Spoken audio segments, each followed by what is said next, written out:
Hello, everyone. Thank you again for joining us. We appreciate you tuning in to be watching our videos. If you've watched them for a while, you know that we're on the subject of the Ten Commandments. And so we're almost finished. We're going to have to get a new series before too long because today we're on commandment number 8. And it's another one of those commandments that just has 4 words. Let's go ahead and read it. It's found in Exodus chapter 20, verse 15. It just simply says, "You shall not steal."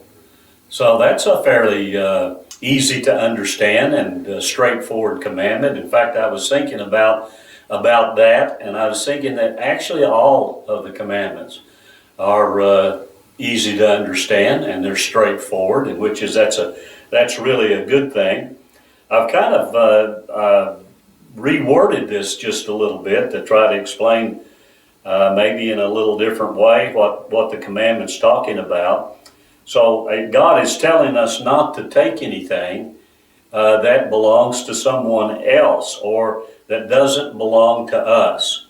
That to me, that's kind of what it's talking about. Now, at least when I was looking at this commandment, I thought I saw something in there that I thought was implied.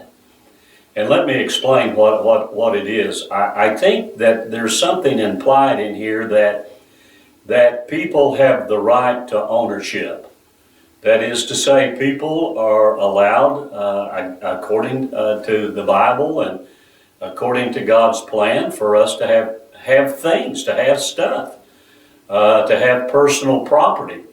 And the reason I thought that was implied is I don't know how you could take something that belonged to someone else, unless that person actually owned that particular thing. And I think my point is simply this, is that I think most of us kind of like the idea of being able to own our own things. And we probably don't particularly like the idea that we have common ownership of things.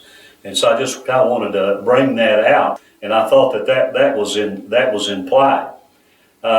So we can have our own things, but that doesn't mean that we should, how can I say this? It doesn't mean we should be stingy with the things that we have. We actually should be generous. It's kind of our own faulty nature to kind of want to grip things and hold on to things and not share things. But it's really not a good idea to do that. Even though we're allowed to have our own things, it's probably a really good thing that we could be generous with what we have. We know that God is generous, and if we claim to be His children, that it makes sense that if one of His characteristics is to be generous, then it makes sense that His children also would be generous. And so the Lord wants us to be generous. Now, let me just say this, really, in reality, God owns everything. And what I mean by that is that everything has been made by God. The wood and the brick that goes into the building of our homes, and the metal and the things of that nature that go into building electronics and into cars. I mean, they didn't come. A man didn't manufacture. They didn't create that. God was already there. Man took things that God created and He made that. So in some ways, everything, just the air that we breathe, and the water that we drink, is from God. So in some ways, everything belongs to God. Now, listen, I don't have a right. I want us to understand that we do, according to this commandment, we do not have a right to take something that belongs to someone else unless you give that to me. Now, if you give that to me, then I have a right to take that. Or if I give you something, then you have a right to take that, and in doing that, you're not stealing. But if I take something that belongs to you to keep for myself and do that without permission, then I'm actually breaking this commandment. And I was thinking about when that happens, what we're really doing is we're telling other people that we have no respect for them. And in some ways, when we do that, we are lacking respect for ourselves.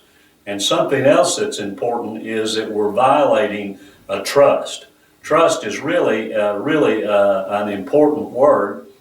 And our world kind of operates on trust. The economy operates on trust. If I take my car to get to the garage to get it repaired, I'm trusting the mechanic to fix the problem in my car. When he does, then the mechanic or the garage owner is trusting me to pay for the repair. I mean, that's just the way everything works. And and that's true in personally and in business transactions. Trust is really important. Now, when someone treats us unfairly, you could say when they take advantage of us and and trick us and try to cheat us, then what's happened is they violated the trust that we've put in them. Now, there's all kinds of different ways of stealing. In fact, people, there's a lot of money spent to try to prevent people from stealing things.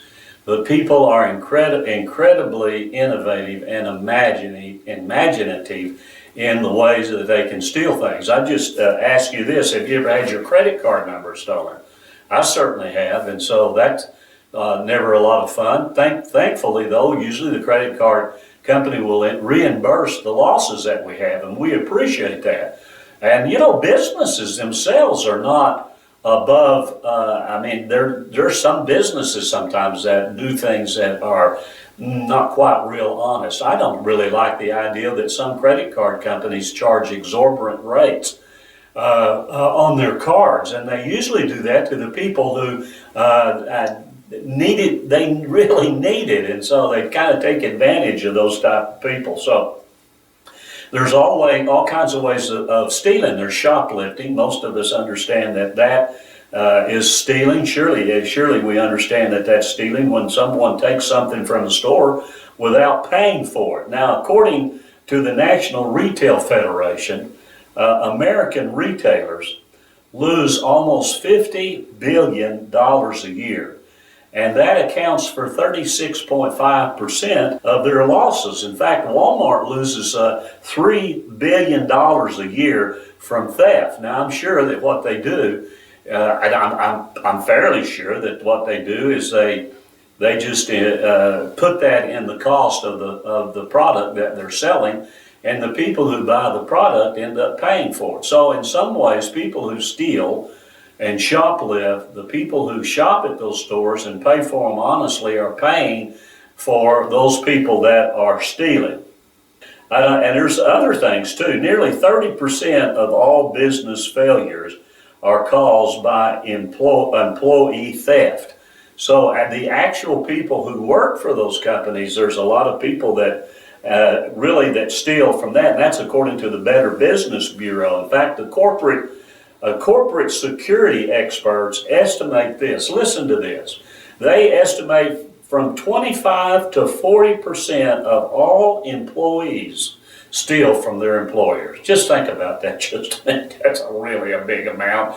The lowest number was 25%. That means 1/4 of everybody that works steals from that. That's horrible. 40% is almost half of the people. And you might ask the question, Tom, have you ever stole from your employer? And the answer is yes, I have. I have. It's been a long time ago, but I remember, not big things. Not that it matters to God whether they're big or little, but I remember like taking a box of paper towels or something like that home. And finally I started thinking, well, if I got caught, I could be fired. And I thought, these box of towels are not worth me losing the job, so I stopped doing that. Now, when I became a believer, I didn't really want to do that anymore.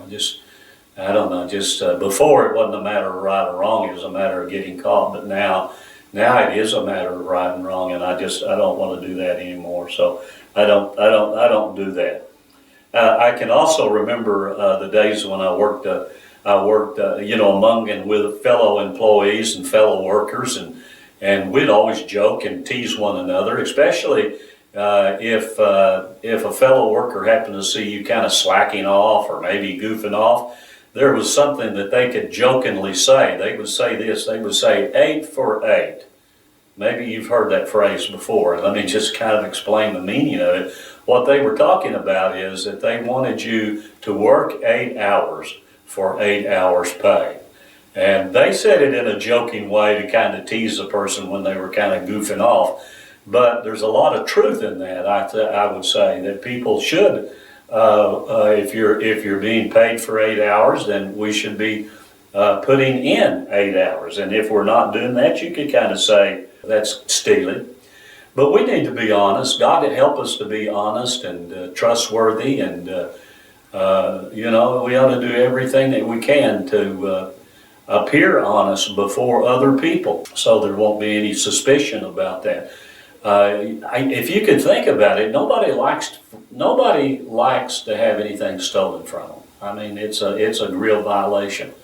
But I would say, which would you rather do? Would you rather have something? I'm not saying you have to have either one, but which one would you do if you rather have somebody steal something from you, or would you be the person who stole from another person? Me, I would rather have something stole from me. To me, even though I don't like that, don't want that to happen, I would rather be on that side of it than to steal. But it's another really good commandment, thou shalt not steal, or you shall not steal. And there's a lot of different ways that we can. Anytime we defraud, even on your taxes, you can do that. So let's be honest and above board and follow this commandment. Listen, we appreciate you tuning in. Hope you have a really, really good week. Hope you join us next week. We're going to be talking about commandment. It'll be commandment number 9, and I believe that one has to do with lying or bearing false witness. So we hope you'll join us then. So have a good week.